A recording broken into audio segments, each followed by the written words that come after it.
এ তো মা বাড়িতেই নেই, দুপুরের দিকে মামার বাড়ি চলে গেছে। আর ঠাকুমাও তো ও ঘরে দেখলাম ঘুমিয়ে আছে।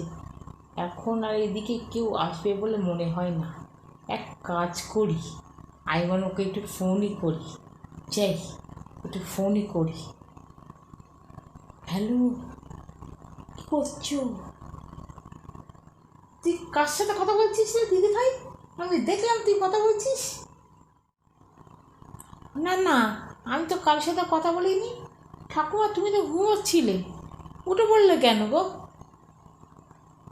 এবার ঘুমোচ্ছিল, তুই এ ঘরে কী করছিস তাই এবার দেখতে এলুম। যা তো যা, ছাদে যা তো, জামা কাপড়গুলো মেলে রেখে এসে তুলে আনবে, যা ছাদে যা। ছাদে জামা কাপড় তুলতে যাবো? আচ্ছা ঠিক আছে, যাচ্ছি। ফোনটা বাজছে, ধরে দেখব কে ফোন করলো। বরং কথা কই দেখি কে ফোন করলো।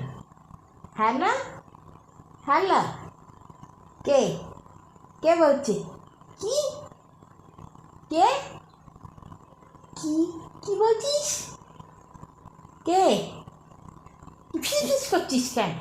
হঠাৎ হচ্ছে না, আমি কানে শুনে জোরে জোরে বল না যা বলার। কী যে বিড়ি বিড়ি বিড়ি করে কী বলছে যে বুঝতেই পারছি না। দেখছি না, আমি বল আমার কাজে যাই।